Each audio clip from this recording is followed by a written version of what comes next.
terrifying moment on board that Alaska Airlines flight that lost part of a door plug, a piece of the plane coming off. Crash of the Air India flight that killed 260 people. 2024 সালের জানুয়ারি মাসের প্রথম সপ্তাহ Alaska এয়ারলাইন্সের Boeing 737 max 9 passenger jet থেকে একটা আস্ত দরজা, যেটাকে এয়ারলাইন্স ইন্ডাস্ট্রির ভাষায় প্লাগ ডোর বলা হয়, সেটা উড়ন্ত অবস্থায় খুলে যায়। Yes, we are emergency. We are depressurized. We do need to return back to. We have 177 passengers. And এই বিশাল দরজা 16,000 ফিট থেকে প্রচণ্ড বেগে এসে পড়ে পোর্টল্যান্ডের এক হাই স্কুল টিচারের বাড়ির বাগান। চিন্তা করেন, এই জিনিসটা যদি বাই এনি চান্স একটু এদিক ওদিক হতো, তাহলে কোনো একজন মানুষের গায়ের ওপর এসে পড়তে পারত 16,000 ফিট ওপর থেকে উড়ে আসা একটা লোহার দরজা। স্বাভাবিকভাবেই লেগে গেল গঞ্জাম। ফেডারেল এভিয়েশন অ্যাডমিনিস্ট্রেশন কয়েক সপ্তাহের জন্য এই মডেলের 171টা প্লেনের টেক অফ থামিয়ে দিল। কিন্তু তারপরেও এই জিনিসটা কিন্তু বোয়িং এর জন্য নতুন কিছু না। এর আগে 2018 আর 19-এ তাদের 737 ম্যাক্স 8-এ ভয়ঙ্কর সব ক্রাশ, আর গত এক দশক ধরে 787 ড্রিমলাইনারের সাথে লেগে থাকা অজস্র সমস্যা, এগুলো তো আছেই আগে। কিন্তু তারপরেও এই ডোর প্লাগ ইনসিডেন্টটা একটা ট্রিগারের মতো কাজ করে। আলাস্কা আর United Airlines internal investigation launch করে, এরপরেই লসুটও ফাইল হয়ে যায়। আর সেখানেই একটা বোমা ফাটাতে লাগলো ফর্মার বোয়িং কোম্পানিতে কাজ করা মানুষজনেরা এসে। অ্যান্ড তার থেকেও ভয়ানক কথা কি জানেন, এই যেসব হুইসেল ব্লোয়াররা যারা তাদের এক্স কোম্পানির নামে বিভিন্ন ফাইল ওপেন করে দিচ্ছে বা বিভিন্ন জিনিস পাবলিকের কাছে নিয়ে আসছে, এই ধরনের মানুষেরা এক এক করে মারা যাওয়া শুরু করলো। আর সেগুলো খুবই রহস্যজনকভাবে। অনলাইনে কথা ছড়িয়ে গেল যে বোয়িং হিটম্যান হায়ার করেছে এদের মারার জন্য। আর এদিকে আবার তাদেরই বানানো স্টারলাইনার স্পেস ক্যাপসুলের সমস্যার কারণে 2 অ্যাস্ট্রোনট ইন্টারন্যাশনাল স্পেস স্টেশনে আটকে গেল। ফ্যাক্টরিতে ওয়ার্কাররাও স্ট্রাইক করা শুরু করে দেয়। আর 2019-এ প্রায় 500 বিলিয়ন মার্কেট ভ্যালুর এই কোম্পানি নামতে নামতে এখন 163 বিলিয়নে এসে পৌঁছেছে। কিন্তু 100 বছরেরও বেশি সময় ধরে বিজনেস করা, সেকেন্ড ওয়ার্ল্ড ওয়ারে অ্যালাইড ফোর্সের জয়ের পেছনে সবথেকে বড় ইম্প্যাক্ট রাখা কোম্পানিগুলোর মধ্যে একটা, আর আমেরিকা এবং ইসরায়েলের one of the biggest military contractor, এই বোয়িং এর আসলে সমস্যাটা কি হলো? তারা কি আসলেই হিটম্যান হায়ার করেছে? আর বোয়িং কোম্পানির বিমানগুলো আসলেই কি সেফ, নাকি পর্দার আড়ালে অন্য কিছু চলছে? এটা নিয়েই আজকের ভিডিও। শুরুতেই একটু ইতিহাস দেখে আসি। 1916 সালের জুলাই মাসে উইলিয়াম ই বোয়িং এর হাত ধরে প্যাসিফিক এয়ারলাইন কোম্পানি হিসেবে যাত্রা শুরু করা বোয়িং আমেরিকার লার্জেস্ট এক্সপোর্টার আর ওয়ার্ল্ডের 4th লার্জেস্ট ডিফেন্স কন্ট্রাক্টর, এবং এর পাশাপাশি ওয়ার্ল্ডের one of the biggest aerospace manufacturer. তবে বোয়িং এর বিজনেসের আসল শুরুটা হয়েছিল সেকেন্ড ওয়ার্ল্ড ওয়ার দিয়ে।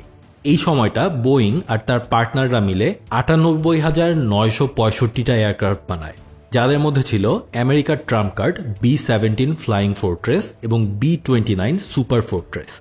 এই সুপার ফোর্ট্রেসই কিন্তু জাপানের উপর অ্যাটম বোম ড্রপ করেছিল। আর বোয়িং এরপরেই বুঝতে পারে যে এই যুদ্ধে জিততে হলে একা একা বিজনেস করা যাবে না, তার হেল্প দরকার। আর এই কারণেই বোয়িং একটা স্লোগান বানায়, we are all in it together. তারা নিজ উদ্যোগে Douglas aircraft, McDonald aircraft, North American aviation আর হিউজ এয়ারক্রাফট কোম্পানির সাথে ডিল করে এভিয়েশন ইন্ডাস্ট্রির ম্যাক্সিমাম প্রোডাকশন নিশ্চিত করে। ডগলাস বানায় C-47 Skytrain and SBD Dauntless, আর নর্থ আমেরিকা বানায় B-25 মিচেল আর P-51 মাস্ট্যাং।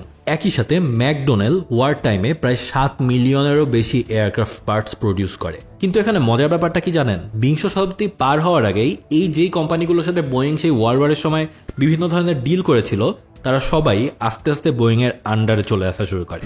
অর্থাৎ বোয়িং এক এক করে কোম্পানিগুলোকে অধিগ্রহণ শুরু করে। বোয়িং এর বিজনেস মডেলটাই ছিল এরকম, আপনি তাদের ম্যাটেরিয়াল সাপ্লাই দিবেন, তাদের যদি আপনার প্রোডাক্ট ভালো লাগে তারা আপনাকে পুরোপুরি কিনে নেবে। একদম রুথলেস বিজনেস যাকে বলে। অর্থাৎ বিংশ শতাব্দীতে তাদের বেশ সাকসেস দেখতে পাচ্ছেন। কিন্তু তারপরেও একবিংশ শতাব্দীতে এসে বোয়িং এর অবস্থা বেশ খারাপই বলা যায়। আর এটা শুরু হয় তাদের রেকর্ড ব্রেকিং 2018-19 সালের পরপরই। তাদের নিজেদের ইতিহাসের হাইয়েস্ট মার্কেট ভ্যালু তারা রিচ করার পরপরই দুইটা ঘটনা ঘটে। অক্টোবরের 29 তারিখ 2018 লায়ন এয়ার ফ্লাইট 610 ইন্দোনেশিয়ার জাকার্তা থেকে উড্ডয়নের কিছু সময় পরই জাভা সাগরে ক্রাশ করে।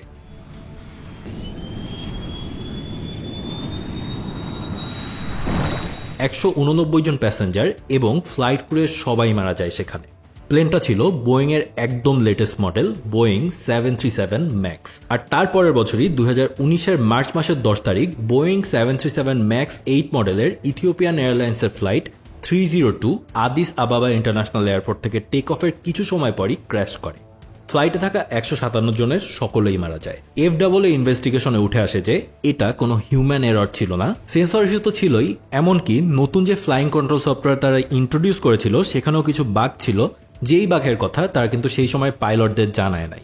অর্থাৎ আপনার ফোনের বাগের থেকে এয়ারলাইন্সের সফটওয়্যারে যদি বাগ হয়, it is obviously far more dangerous. আর এই কারণে কিন্তু ভয়ঙ্কর দুইটা দুর্ঘটনা ঘটে। আর এরপর এই জাস্ট কয়েকদিন আগের 2024-এর ডোর প্লাগ ঘটনা তো আমাদের সামনে আসতো। আলাস্কা এয়ারলাইন্সের মেইনটেন্যান্স টিম নিজেদের ইন্সপেকশন শেষে যখন জানায় যে মাল্টিপল স্ক্রু ঢিলা হয়ে আছে অ্যান্ড কিছু মেটাল প্যানেল প্লেনের সাথে ফিট করছে না, বোয়িং তখন দোষ চাপায় তাদের মেকানিক্যাল পার্টস সাপ্লায়ার স্পিরিট অ্যারোসিস্টেমের ওপর। আর এই কাহিনীতে আরেকটু ঢোকার আগে আর একটা মজার ফ্যাক্ট দিয়ে নেই, প্রায় 100 বছর ধরে ওয়ার্ল্ড এভিয়েশনে একেবারে রাজত্ব করা বোয়িং কোম্পানি এর আগে কিন্তু কোনো কিউসি চেক করতো না, অর্থাৎ কোয়ালিটি কন্ট্রোল তারা চেক করতো না এই 100 বছরে। চিন্তা করেন। উল্টো তারা ওয়েট করতো FAA এর ইন্সপেকশনের জন্য। FAA কোনো ভুল পেলে তারা সেটা ঠিক করতো, নিজেদের থেকে আলাদা করে কিছুই তারা করতো না। আর এইখানেই সিনে আসে জন বার্নেট। 2017 সালে রিটায়ার করার আগে 32 বছর ধরে তিনি বোয়িংয়ে কাজ করেছেন। তিনি দাবি করেন যে অতিরিক্ত প্রেসারের কারণে ওয়ার্কাররা ড্রিমলাইনার ফ্যাক্টরিতে অকেজো বা মাঝে মধ্যে ফল্টওয়ালা পার্টসগুলো ইনস্টল করে দিত। তিনি আরও দাবি করেন যে তিনি বোয়িং এর অক্সিজেন সিস্টেমে বিরাট একটা ফল্ট পান, যেটার কারণে প্রতি 4টার মধ্যে একটা অক্সিজেন মাস্ক ইমার্জেন্সি সিচুয়েশনে কাজ করতো না। আর 2019-এ বিবিসিকে দেওয়া সাক্ষাৎকারে তিনি আরও বলেন যে নতুন এয়ারক্রাফট বানানোর প্রেসারে ফ্যাক্টরিতে ঠিকভাবে মালামালের হিসাব রাখা হতো না অ্যান্ড সাথে প্রচুর ডিফেক্টেড পার্টসও ব্যবহার করা হতো এখানে। তার বিশ্বাস ছিল এগুলো অন্যান্য দেশে সাপ্লাই করা বোয়িং এর মধ্যে ফিট করে দেয়া হতো। FAA ইনভেস্টিগেশনে নেমে দেখে যে আসলেই তাই, প্রায় 51টা ডিফারেন্ট পার্টসের কোনো হদিস নাই এখানে। আর এরপর বোয়িংও স্বীকার করে যে তাদের অক্সিজেন ডিপ্লয় সিস্টেমে একটা ফ্ল ছিল। আর বার্নেট সাহেব এই সব কিছু নিয়েই বোয়িং এর এগেইনস্টে কিন্তু টেস্টিফাই করেছিলেন। এমনকি 2024-এর মার্চেও তিনি চার্লসটনে একটা ফর্মাল ডিপোজিশন দেন, যেখানে তার এবং বোয়িং এর লয়ার তাকে জিজ্ঞাসাবাদ করেন এবং ক্রস এক্সামিনও করেন। আর এর ঠিক পরের দিনই আরও একটা ডিপোজিশন দেওয়ার কথা ছিল, কিন্তু তারপরের দিন সেখানে সে হাজির হয় না। হাজির না হওয়ার পর তার হোটেলে খবর নিলে জানা যায় সেখানে তার ডেড বডি পাওয়া গিয়েছে। জানানো হয় ঘটনাটা নাকি সুইসাইড ছিল, কিন্তু তারপরেও টাইমিংটা খুবই সন্দেহজনক। আরেকজন হুইসেল ব্লোয়ার হচ্ছে জশুয়া ডিন। ইনি ছিলেন স্পিরিট অ্যারোসিস্টেমের কোয়ালিটি কন্ট্রোল টিমের মেম্বার। তিনিও মারা যান বেশ অদ্ভুতভাবেই। একদম সুস্থ সবল মানুষ, ভাইরাল ইনফেকশনে 2 সপ্তাহের মধ্যে ডেড। আর এই লোকের জীবনে কখনো হসপিটালে যাওয়া লাগে নাই, রেগুলার জিম করত এবং ছবি দেখলেও বুঝবেন বয়সের হিসেবে বেশ ফিট একজন মানুষ।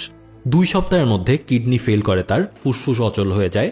ইভেন হসপিটালে ডাক্তাররা বলেছিলেন যে তারা তাদের জীবনে এরকম কোনো কেস দেখেন নাই। আর স্পিরিটের ব্যাপারে ডিনের স্টেটমেন্ট ছিল a culture of not counting defects correctly. In fact মারা যাওয়ার আগে NPR-কে দেওয়া একটা সাক্ষাৎকারে ডিন বলেছিলেন আপনি বেশি গ্যাঞ্জাম করলে আপনাকে জশ ট্রিটমেন্ট দেওয়া হবে। ইভেন ডিনকেও এই হুইসেল ব্লোয়িং এর পরপরই কোম্পানি থেকে বের করে দেওয়া হয়েছিল। আর এরপর কোভিড চলে আসে এবং পুরো এভিয়েশন ইন্ডাস্ট্রি বেসিক্যালি শাটডাউন হয়ে যায় বেশ একটা লম্বা টাইমের জন্য। বোয়িং আর তার সাপ্লাইরা প্রচুর লে অফ করে, আর সেই লে অফ থেকে তারা এখনো উঠে আসতে পারেনি। অ্যান্ড এই যে একটা হিউজ এক্সপিরিয়েন্স ওয়ার্কফোর্স হারালো, এটা পুষিয়ে ওঠার জন্য স্পিরিট আউটসোর্সিং করা শুরু করে তাদের কাজে। অ্যান্ড ডেডলাইন মিট করতে সেই আউটসোর্স হয়ে আসা পার্টসগুলো তাদের স্ট্যান্ডার্ড মিট করছে কিনা সেটা দেখার টাইম হয়ে ওঠে না। আর এই যে 2টা মৃত্যুর কথা বললাম সেগুলো নিয়ে কিন্তু এখনো ইনভেস্টিগেশন চলছে। এমনকি আপনি যদি রেডিটে কিংবা বিভিন্ন সোশ্যাল মিডিয়ায় সার্চ দেন তাহলে কিন্তু সেখানে পাবেন যে বোয়িংকে আসলে হিটম্যান হায়ার করছে কিনা এগুলো নিয়ে বিভিন্ন তত্ত্ব মানুষের। কিন্তু যেহেতু এগুলোর কোনোটা এখনো প্রমাণিত না, তাই আমিও কোনো সোর্সকে ব্যাকআপ রেখে এটা বলতে পারছি না। কিন্তু আমরা আসলে যেই জিনিসটা দেখতে পারি সেটা হচ্ছে আসলে এটা হলো কিভাবে। If it's not Boeing I am not going, এইরকম একটা কথা একসময় অ্যাভিয়েশন ইন্ডাস্ট্রিতে চলতো। সেখান থেকে আজকের এই অবস্থা। এটা হওয়ার কারণ কি? উত্তরটা খুবই সিম্পল, প্রফিট ওভার কোয়ালিটি। একটা ফ্যাক্ট দেই, বোয়িং 2025-এ already $6.29 billion defence deal deliver করেছে, অ্যান্ড এখনও $62 বিলিয়ন অর্ডার তাদের বাকি আছে কাজ করার জন্য। একই সময়ে তাদের এয়ারলাইন ইন্ডাস্ট্রি থেকে রেভিনিউ এসেছে $8 বিলিয়ন একটু বেশি। অর্থাৎ প্যাসেঞ্জার এয়ারলাইন বোয়িং এর মেইন ফোকাসে আসলে অনেক দিন ধরেই নাই। ডিফেন্স ছিল তাদের একদম মেইন ফোকাস। ডিফেন্স যে বোয়িং এর মেইন ফোকাস, এটা যদি আপনারা আমার এই আয়রন ডোম নিয়ে করা ভিডিওটা দেখেন তাহলে কিন্তু বুঝতেই পারবেন। ইভেন ওরা ওদের হেডকোয়ার্টার ওয়াশিংটনের পেন্টাগন অফিসের কাছে নিয়ে এসেছে, কারণ তাদের প্রচুর লবিং রিলেটেড কাজ করতে হবে। মিডল ইস্টের কনফ্লিক্ট থেকে সব থেকে বেশি লাভ করা কোম্পানিগুলোর একটাই হচ্ছে এই বোয়িং। অ্যান্ড তারা যে তাদের কমার্শিয়াল এয়ারপ্লেন সার্ভিসকে অতটা পাত্তা দেয় নাই, সেটার রেজাল্টই কিন্তু এই সব অ্যাক্সিডেন্টগুলো। তো এত কিছু জানার পর স্বাভাবিকভাবে প্রশ্ন আসে, বোয়িং এখন কি করছে? গত 12 মাসে বোয়িং তাদের হায়ারার্কিতে হিউজ একটা চেঞ্জ এনেছে। নতুন সিইও এসেছে আর স্পিরিট এয়ারওয়েজকে নিজেরা কিনে নিচ্ছে। কোয়ালিটি অডিটরের রোল এত বছর পর তারা অবশেষে ক্রিয়েট করেছে। আর এদিকে এই গ্যাঞ্জামের মধ্যে ওয়ার্কাররা 2 মাসের জন্য স্ট্রাইকে কিন্তু চলে যায়। আর সেই স্ট্রাইক শেষ হয় বোয়িং এর যখন 4 বছরের লেবার ডিল আর 38% স্যালারি রেইজে যখন রাজি হয় তারপর। আর এটা ছাড়াও তারা তাদের প্রোডাকশন কমিয়ে এনেছে আর 1,70,000 কর্মীকে ছাঁটাইও করেছে। নতুন সিইও ওর্টবার্গের ভাষায় তারা এখন তাদের কোর বিজনেসে নজর দিবে।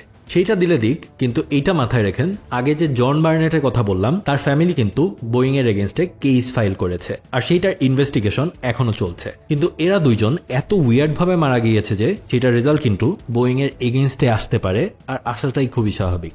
আর সেটা যদি হয়, ওয়ার্ল্ডের লার্জেস্ট সিভিলিয়ান এয়ারলাইন্স ইন্ডাস্ট্রির একেবারে কিন্তু কবর রচনা হয়ে যাবে।